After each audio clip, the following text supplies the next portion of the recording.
Le débat de ce Smart Impact, on parle lutte contre le gaspillage alimentaire avec Daniel Sauvaget. Bonjour. Bonjour Thomas. Bienvenue, vous êtes le patron, le PDG d'Ecomiam. Arash de Rambarche, bonjour. Bonjour. Et bienvenue à vous aussi.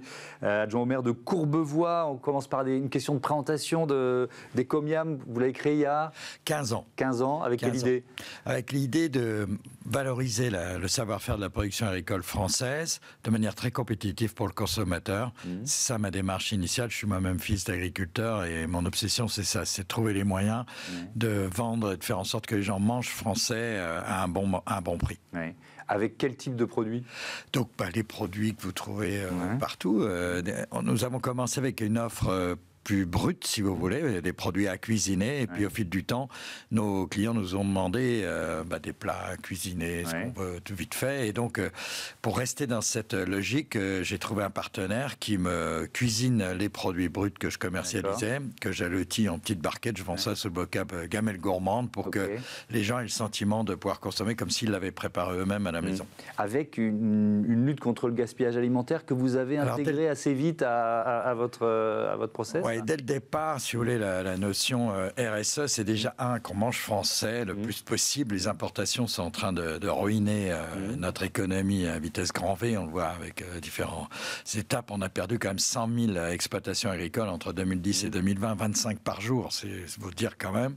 Donc c'est une forme de résistance qu'on propose. Et puis le gaspillage alimentaire, c'est l'offre surgelée que nous faisons, portionnée, qui permet au consommateur de prélever dans les sachets ce dont il a absolument besoin et d'épargner ce qui. Donc il ne gaspille pas, il peut réutiliser à sa guise après.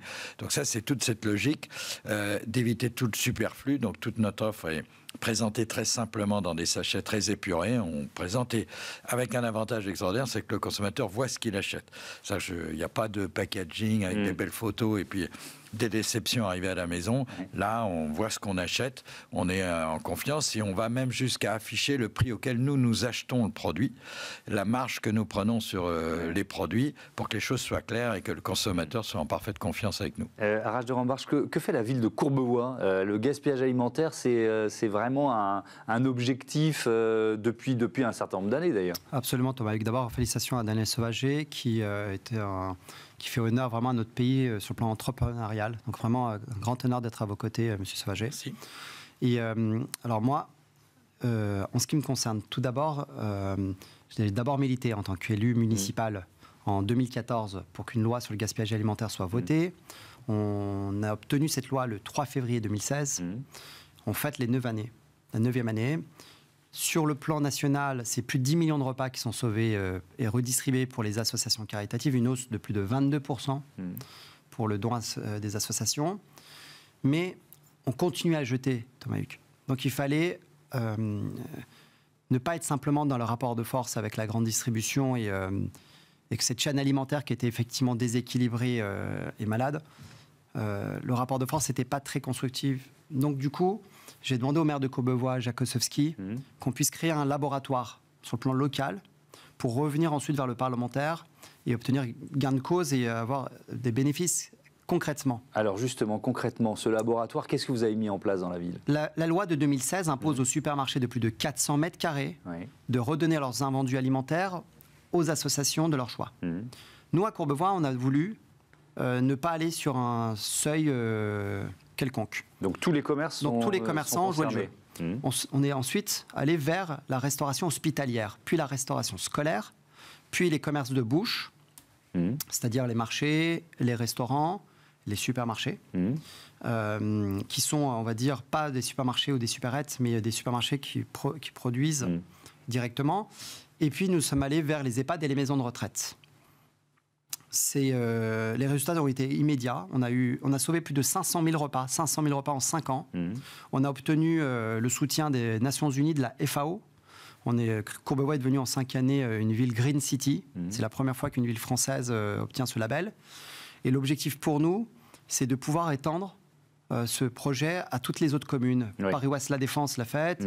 On reviendra sur l'aspect réglementaire et sur ce qu'on peut faire évoluer encore dans la loi. Vous lancez, Daniel Sauvaget, une initiative qui s'appelle Zéro Gaspi. Zéro gaspillé engagé, c'est quoi? Si vous voulez, on essaye de... Quand on a des produits, alors c'est assez rare, on évite d'avoir des produits en date limite de consommation. Surgelés, on a beaucoup plus de temps qu'en frais. Mais quand ça se produit, ou des produits qui n'ont pas rencontré le succès auprès des consommateurs, on fait des efforts sur le prix et on propose aux consommateurs soit de prendre le bénéfice pour lui-même de la totalité de l'effort tarifaire que nous faisons, soit de la partager. Et nous, on flèche cet argent-là pour aller au soutien d'initiatives qui sont des associations autour la FNSEA, les agriculteurs, pour financer des projets d'une meilleure gestion carbone, par exemple, dans les exploitations agricoles, où nous avons créé, par exemple, un oasis de biodiversité aussi à Quimper. Voilà, l'idée, c'est Et pour aller dans le sens de M. adjoint au maire, là, qui est fascinant ce que vous avez entrepris, nous avons passé un accord avec Finiterrestre, qui est une initiative assez remarquable dans le Finistère, et nous avons sauvé 70 000 paniers de fruits et légumes frais. Donc là, on joue avec nos magasins, nous sommes partenaires de cette initiative pour que les gens puissent commander sur le net ces paniers qui seraient des légumes ou des fruits qui disparaîtraient autrement, qui seraient perdus, qui sont donc recyclés grâce à cette initiative et ils viennent les récupérer dans nos magasins. Mais alors pourquoi ils seraient perdus? Parce qu'ils arrivent en dit. Là, on est en frais. D'accord, on est en frais. Partenaire d'une association qui sauve les légumes, qui n'ont pas trouvé preneur dans la grande distribution ou dans les circuits classiques. Et donc, ils font des paniers, des petits cajots comme ça, et ils les vendent sur le net et ils viennent. Et nous, on propose, on est partenaire et quand même dans tous nos magasins, les 65 magasins, et les consommateurs viennent récupérer leur cajot-là et compléter leur offre avec, bien sûr, nos produits surgelés. Ça me fait penser à une absurdité dont on a déjà parlé ici. Enfin, en même temps, on en est tous responsables en tant que consommateurs. C'est ce qu'on appelle les légumes ou les fruits moches. C'est ça. Qui ne sont pas moches d'ailleurs, le 9 fois sur 10, mais qui ne rentrent pas dans les cases. Ils sont un peu trop petits, un peu comme et ci, les supermarchés maintenant ont l'obligation, c'était une des choses sur lesquelles nous avons milité, pour que les supermarchés aujourd'hui puissent intégrer dans leurs rayons des endroits qui puissent à bas prix vendre ces produits en intégrant le label fruits moches, mais je suis toujours consommable. Et toujours aussi bon. Donc c'est vrai, c'est vraiment fantastique parce que vous contribuez, vous voyez, c'est ce que je dis toujours, la green economy. L'économie verte permet non seulement de créer donc des emplois et de pouvoir s'investir sur l'intérêt général. Voilà, c'est exactement sur lesquels nous nous battons pour que ce genre de société puisse prospérer. Vous nous parliez de la loi de 2016. Elle est appliquée, bien appliquée. Qu'est-ce qu'on peut en dire? La loi, elle n'est pas appliquée. Pourquoi? Parce qu'il y a un problème, clairement. On a, sur cette chaîne alimentaire, 80% de la distribution qui est tenue par la grande distribution. Le problème dans cette grande distribution, c'est qu'un tiers dépend des sièges sociaux, 2 tiers sont des franchisés. La loi permettait d'encadrer ceci. Donc il fallait que le politique vienne et remettre un peu d'ordre dans cet imbroglio. On voyait le Javel jeté sur les invendus alimentaires. Ça, c'est un vrai scandale. Mais ça n'existe plus. Ça existe encore. Mais oui, mais c'est pas légal. Donc il risque une amende, c'est ça? Il risque une amende, c'était 10 000 € pour les supermarchés de plus de 400 mètres carrés. Dorénavant, avec la proposition de loi de Marie-Doua Schleman, que j'ai sollicitée l'année dernière, qui a été déposée le 20 janvier 2025, les supermarchés, non plus de 400 mètres carrés, mais de 200 mètres carrés, seront dans l'obligation de redonner leurs invendus alimentaires. Et la pénalité ne sera plus de 10 000 €, mais de 0,1 à 0,5% du chiffre d'affaires. Pourquoi? Il y a eu un appel, M. Thomas Hugues, sur la baisse des dons. C'est-à-dire que les Restos du Cœur et la Banque alimentaire ont lancé un appel pour dire, voilà, nous avons une baisse de nos dons alimentaires. D'un côté, la loi sur le gaspillage alimentaire n'était pas très bien appliquée. De l'autre côté, il fallait toucher beaucoup plus d'invendus. En allant vers ces supermarchés de 200 mètres carrés, ça nous permet de toucher 5 à 6 000 nouveaux supermarchés. Donc on va avoir une augmentation des dons alimentaires avec une incitation. L'incitation, sinon, en cas de manquement, il y aura une pénalité. Donc du coup... c'est à la fois la carotte et le bâton quand même. Toujours. Mais toujours, bien sûr. Mais pourquoi? Parce que le politique doit reprendre la main sur ces sujets-là. Parce que la réalité, c'est que si vous laissez simplement un système économique qui est biaisé, les vraies victimes sont les agriculteurs et les consommateurs. Alors justement, Daniel Sauvager, si on parle de grande distribution, souvent, quand on se balade dans les rayons, etc., les produits français semblent vraiment, véritablement mis en valeur. Est-ce que entre ce qui est affiché et la réalité de ce qu'ils vendent, il y a un décalage important pour vous. Oui, de plus en plus, l'origine France, c'est la Libye. Tout le monde aujourd'hui, enfin surtout là, pendant le salon de l'agriculture, tout le monde se part de belles vertus.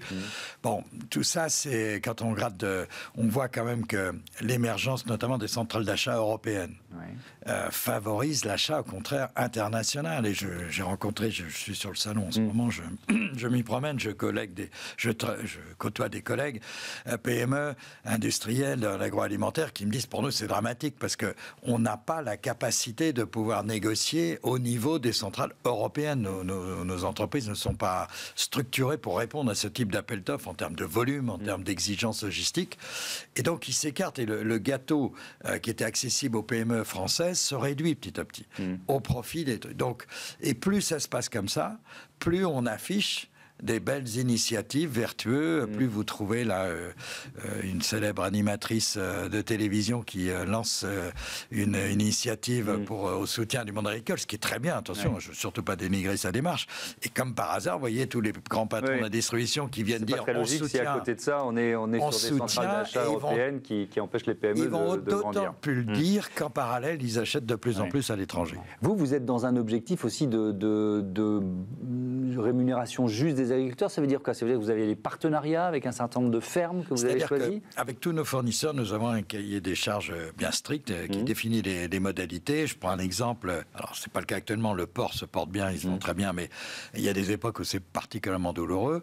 Eh bien, je ne baisse pas mes prix d'achat au moment des crises bas, parce que je veux pas être complice de la paupérisation du monde agricole.